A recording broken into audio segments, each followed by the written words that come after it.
ஆந்திராவை அதிர்வைக்கும் திருப்பதி லட்டு சர்ச்சை நடந்தது என்ன என்பது பற்றி பார்க்கலாம். உலக புகழ்பெற்ற ஒரு திருத்தலமாக ஆந்திராவில் இருக்கக்கூடிய திருப்பதி கோயில் உள்ளது. அதே போன்று ஒவ்வொரு நாளும் கோடிக்கணக்கான பக்தர்கள் அந்த கோயிலுக்கு வந்து செல்கிறார்கள். அங்கு தரப்படக்கூடிய திருப்பதி லட்டு என்பதும் உலக பிரசித்தி பெற்ற ஒரு பிரசாதமாக பார்க்கப்படுகிறது. ஒவ்வொரு நாளும் திருப்பதி ஆந்திரா கோயிலில் தயாரிக்கப்படக்கூடிய லட்டு எண்ணிக்கை என்பது 3.5 லட்சம் லட்டு அங்கு தயார் செய்யப்படுகிறது. இதற்காக 42,000 கிலோ நெய் மாதம் பயன்படுத்தப்படுவதாக சொல்லப்படுகிறது. இதனால் ஆந்திராவுடைய அரசுக்கு வருமானமாக 500 கோடி கிடைப்பதாக கூட சொல்லப்படுகிறது. இந்த அளவுக்கு ஒரு பிரசித்தி பெற்ற புகழ்வார்ந்த திருப்பதி லட்டு மீதுதான் தற்போது சர்ச்சை என்பது வைக்கப்பட்டிருக்கிறது. என்ன சர்ச்சை என்றால், ஆந்திராவுடைய முதலமைச்சர் சந்திரபாபு நாயுடு சொல்லியிருக்கக்கூடிய இந்த பகீர் குற்றச்சாட்டு என்பது ஆந்திர மக்களை மட்டுமில்லாமல் ஒட்டுமொத்த உலக மக்களையும், ஆந்திராவில் திருப்பதி கோயிலுக்கு செல்லக்கூடிய பக்தர்கள் மத்தியில் மிகப்பெரிய அதிர்ச்சி ஏற்படுத்தியிருக்கிறது. விலங்குகளுடைய கொழுப்பு கலக்கப்பட்ட நெய் அந்த லட்டு தயாரிக்க பயன்படுத்தப்பட்டதாக சந்திரபாபு நாயுடு பகிரங்கமாக குற்றம் சாட்டியிருந்தார். இதுதான் இந்த குற்றச்சாட்டு மிகப்பெரிய அளவில் பேச்சு பொருளாக மாறியிருக்கிறது. இந்த லட்டு பயன்படுத்தப்படக்கூடிய எல்லா மூலப்பொருட்களும் தரமற்றதாக செய்யப்படுகிறது என்று குற்றம் சாட்டியிருந்தார். இது அனைத்தும் செய்யப்பட்டது கடந்த ஆட்சி, அதாவது ஒய்எஸ்ஆர் காங்கிரஸ் ஆட்சியில்தான், ஜெகன்மோகன் ரெட்டி அரசுதான் இந்த தவறை செய்தார்கள் என்று சந்திரபாபு நாயுடு பகிரங்கமான குற்றச்சாட்டை முன்வைத்திருந்தார். ஆனால் இந்த குற்றச்சாட்டு தொடர்பாக மத்திய அரசு விளக்கம் கேட்டிருக்கிறார்கள்.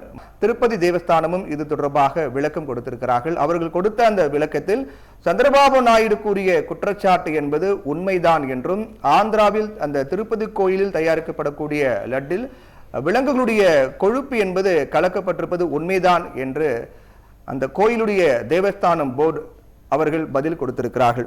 ஆனால் உண்மையில் இந்த லட்டில் கொழுப்பு கலக்கப்பட்டதா, நடந்தது என்ன என்பது குறித்தும் நாம் பார்க்க வேண்டி இருக்கிறது. பொதுவாக இந்த திருப்பதியில் தயார் செய்யப்படக்கூடிய லட்டு பொறுத்தவரையில் 15 நாட்கள் நல்ல நிலையில் இருக்கும் என்று அவர்கள் தரப்பில் சொல்லப்படுகிறது. அதையொட்டி பக்தர்கள் அந்த லட்டை வாங்கி சென்று 15 நாட்களுக்கு வைத்து அதை சாப்பிடக்கூடிய நிலையும் தொடர்ந்து இருக்கின்றது. இது தொடர்பாக இந்த குற்றச்சாட்டுக்கு பதிலளித்திருக்கக்கூடிய ஒய்எஸ்ஆர் காங்கிரஸ் கட்சி இது பகிரங்கமான பொய் குற்றச்சாட்டு என்று இந்த குற்றச்சாட்டுக்கு மறுப்பு தெரிவிச்சிருக்காங்க. குறிப்பா நாங்க குடும்பத்தோட வந்து சந்திரபாபு நாயுடு அதை சத்தியம் செய்வாரா, நாங்கள் சத்தியம் செய்கிறோம், அதே கோயிலில் லட்டில் கலப்படம் இல்லை, தரமற்ற பொருட்கள் கலக்கப்படவில்லை, விலங்குகளுடைய கொழுப்பு கலக்கப்படவில்லை என்று நாங்கள் சத்தியம் செய்கிறோம், அதே போன்று சந்திரபாபு நாயுடு செய்வாரா என்ற ஒரு கேள்வியும் அவர்கள் எழுப்பியிருக்கிறார்கள். அதோடு ஒய்எஸ்ஆர் காங்கிரஸ் தரப்பில் ஆந்திரா உயர்நீதிமன்றத்தை அணுகி இது தொடர்பாக ஒரு விசாரணை குழுவை நீதிமன்றம் அமைக்க வேண்டும் என்றும் தெரிவித்திருக்கிறார்கள். இப்படியாக பரபரப்பை ஏற்படுத்தக்கூடிய நிகழ்வாக இந்த நிகழ்வு பார்க்கப்படுகிறது.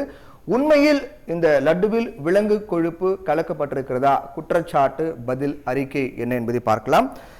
பொதுவாக இந்த லட்டை பொறுத்தவரையில் அதில் இருக்கக்கூடிய அந்த மாதிரிகள் எடுக்கப்பட்டு குஜராத்தில் இருக்கக்கூடிய ஆய்வகங்களுக்கு அனுப்பி வைக்கப்பட்டிருப்பதாக தெலுங்கு தேசம் கட்சியினுடைய உறுப்பினர் தெரிவித்திருக்கிறார். இந்த லட்டை பொறுத்தவரையில் நாங்கள் குஜராத்துக்கு ஆய்வுக்காக அனுப்பி வைத்தோம்.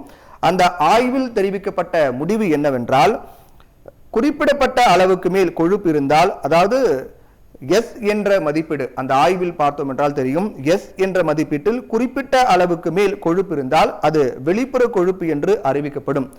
எஸ்ஸின் மதிப்பானது 95 முதல் 95.68 முதல் 104.32க்குள் இருக்க வேண்டும்.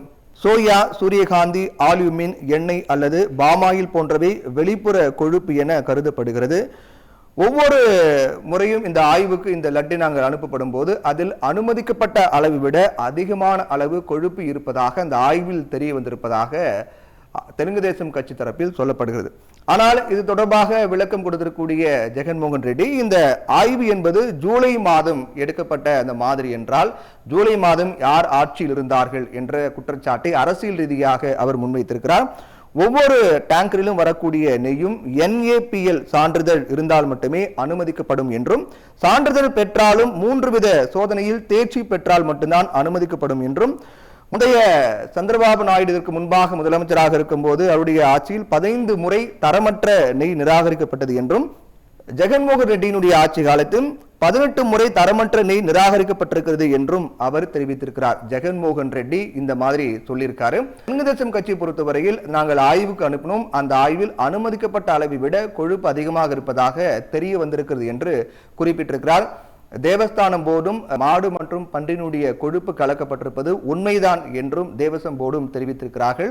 ஆனால் உண்மையில் அந்த உணவுப் பொருளாக, ஒரு சைவ உணவுப் பொருளாக பார்க்கப்படக்கூடிய லட்டில் இது போன்று ஒரு கொழுப்பு கலக்கப்பட்டதா என்ற கேள்வியும், ஒட்டுமொத்தமாக இது உண்மையாக தான் இருக்குமா என்ற கேள்வியும் அனைத்து தரப்பு மக்கள் மத்தியிலும் எழுந்திருக்கிறது.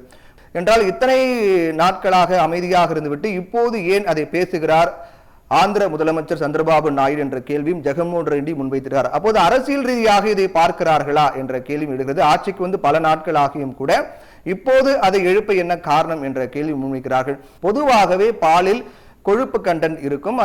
அந்த பாலில் செய்யப்பட்ட நெய்யிலும் அந்த கொழுப்பு கண்டென்ட் என்பது இயற்கையாக இருக்கும்.